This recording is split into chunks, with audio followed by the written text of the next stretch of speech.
Bonjour à tous, bienvenue dans cette nouvelle vidéo dans laquelle je vais partager sur un sujet dont on entend beaucoup parler, à savoir le fait de baser notre alimentation sur le gras. Donc souvent on dit qu'il faut baser notre alimentation sur du bon gras, sur les graisses, les lipides.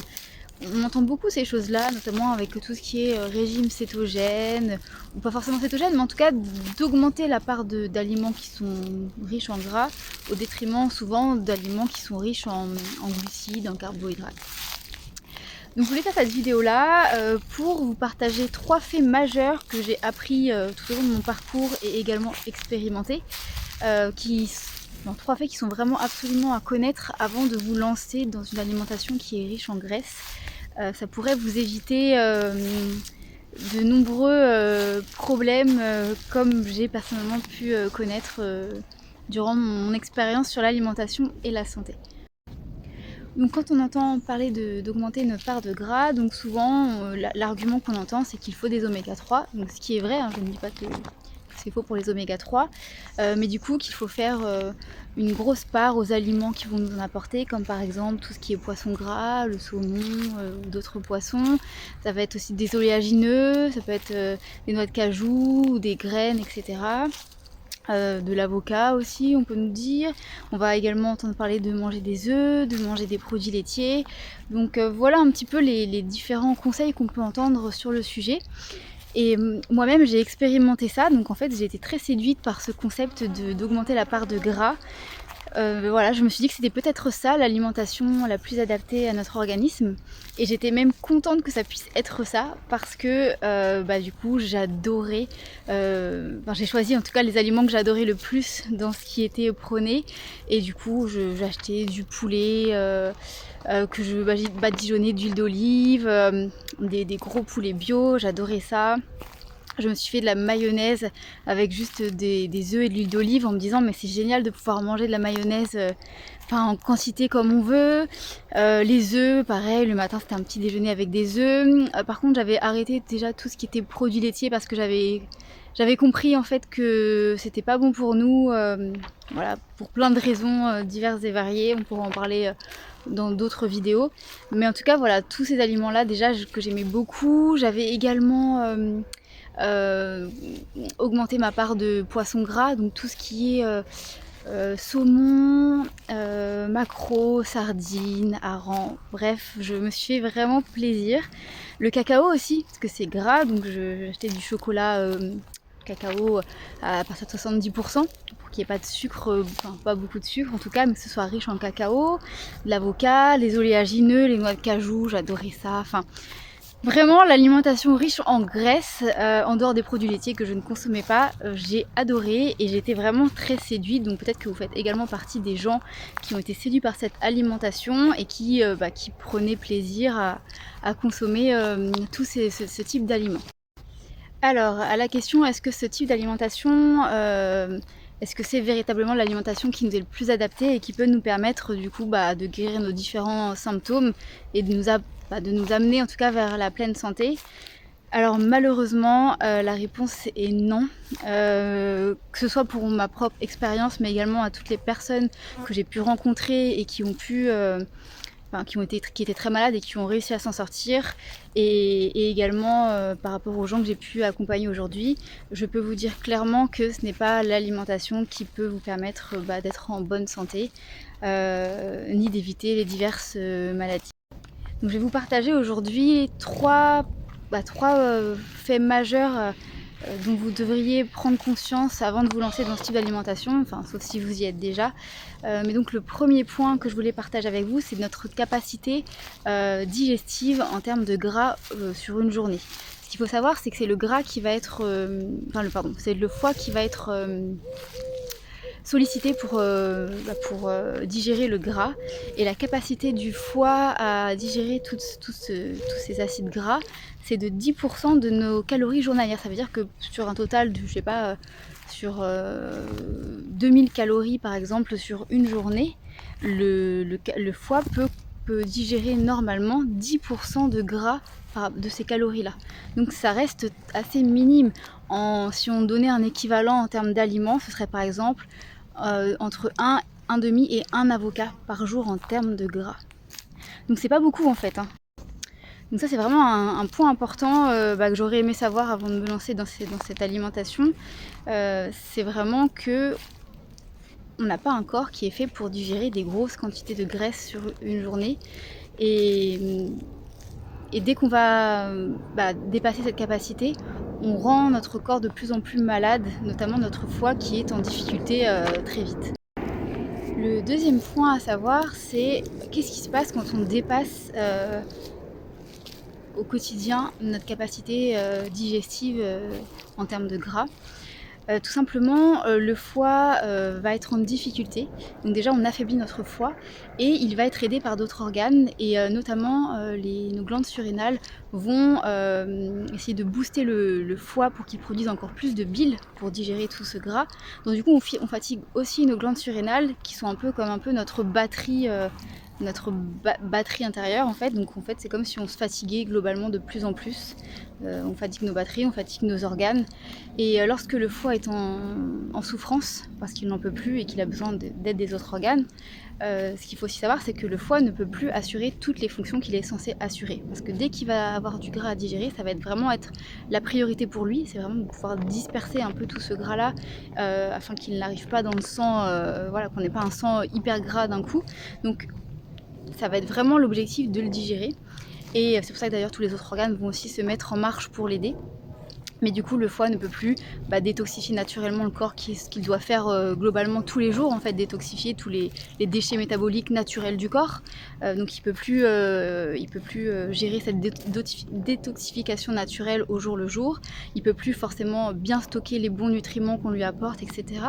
Donc on peut se dénutrir, on peut commencer à avoir des problèmes de santé parce que le foie ne peut plus assurer toutes les fonctions qu'il doit faire à cause justement de cette digestion de tout ce gras qu'on lui donne du matin au soir. Et quand un foie est en souffrance, en réalité tous les autres organes aussi, et c'est la porte ouverte à toutes les maladies. Et à contrario, dès qu'on va on va faire ce qu'il faut pour que le foie soit en pleine santé, alors là on éloigne vraiment toutes les maladies de société qu'on connaît aujourd'hui. Et en tout cas on peut se dire qu'on fait tout ce qu'il faut pour être en bonne santé le plus longtemps possible. Et le troisième point, c'est quelque chose que vous pouvez aussi observer peut-être chez vous, autour de vous, c'est l'ensemble des problèmes de santé des gens qui consomment du gras du matin au soir. Quand je dis gras, ça comporte les produits laitiers le matin, le midi, ça va être tout ce qui est viande aussi, hein, ça reste des aliments qui sont riches en gras. Ça va être les oléagineux, ça va être le cacao, ça va être également tout ce qui est huile végétale, hein, si on en met des tonnes dans nos salades. Enfin voilà, c'est une accumulation de plein de gras, hein, même du bon gras, c'est vraiment juste donner beaucoup trop en quantité à notre corps par rapport à ses capacités digestives. Et si vous observez autour de vous, en tout cas moi ce que j'ai observé dans toutes les personnes que j'ai pu rencontrer, accompagner tout au long de mon parcours, ça a été des problèmes déjà de circulation sanguine, des problèmes également cardiaques liés justement à un sang trop gras, ça a été également tout ce qui est obésité, également dénutrition, parce que tout ce qu'on apporte de bon finalement avec un sang qui est trop gras n'arrive pas correctement aux cellules.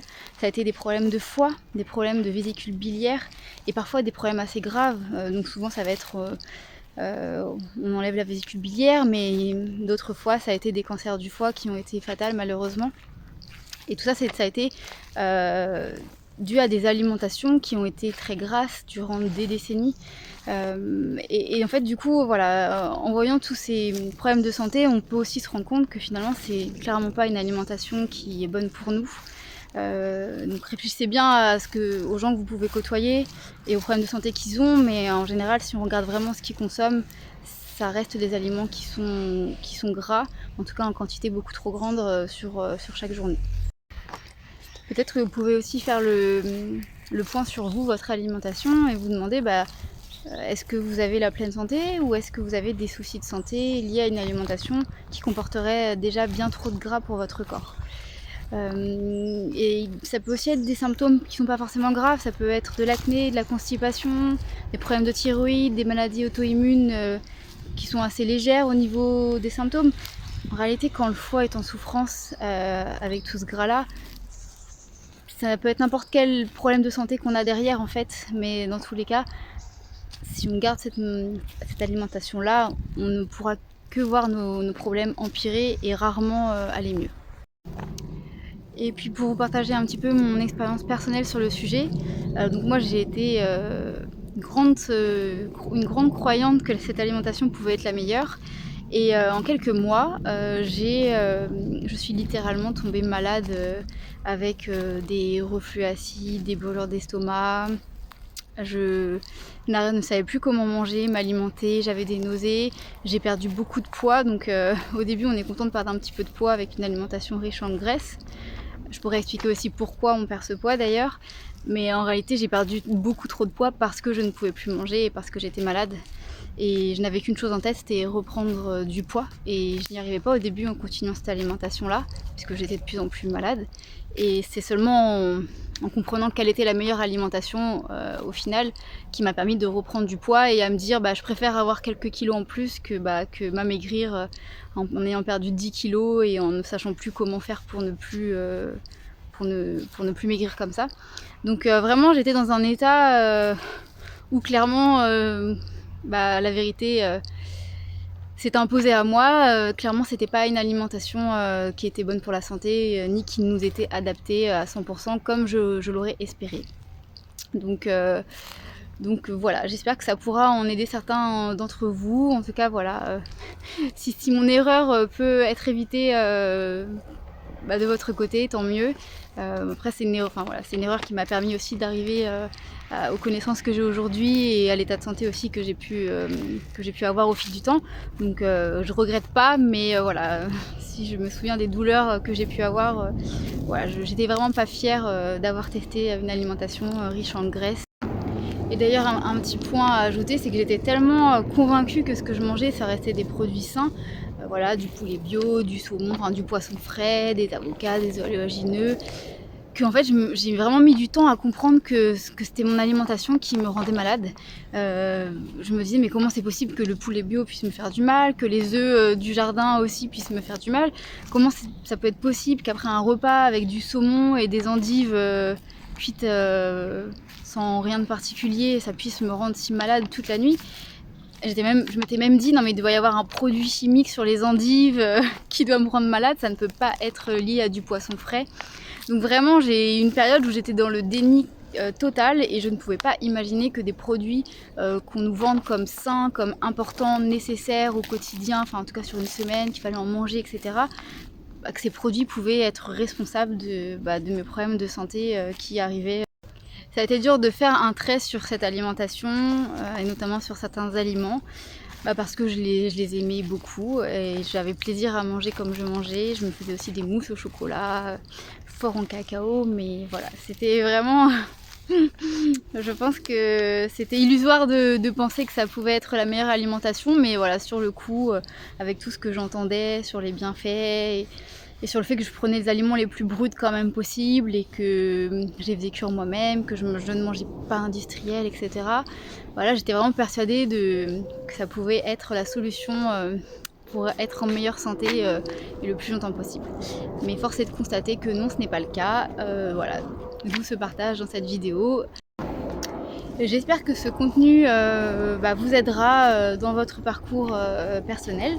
Si vous avez des questions, n'hésitez pas à les poster en bas de cette vidéo ou à partager aussi votre expérience personnelle. Après je sais qu'il y a beaucoup de personnes qui font des régimes qui sont riches en gras et qui sont dans leur période où ils se sentent bien, où ils ont l'impression que leur santé va mieux. En général, c'est aussi parce qu'ils enlèvent beaucoup d'aliments nocifs dans leur alimentation. Donc pendant un temps, ça laisse une petite marge de manœuvre au corps pour aller mieux. Mais en réalité, à terme, en continuant, ça ne pourra que déboucher sur d'autres problèmes de santé. Alors combien de temps le corps va pouvoir tenir? Ça peut être des semaines, des mois, parfois des années. Mais voilà, moi, ça a été quelques mois pour qu'ils me disent stop. Pour d'autres, ça peut être plus long. Voilà, donc je ne doute pas que dans les commentaires il puisse y avoir des gens qui me disent que c'est une alimentation qui leur réussit ou ils n'ont plus du tout de symptômes. Les premiers mois j'y ai cru aussi et ça a été radical du jour au lendemain.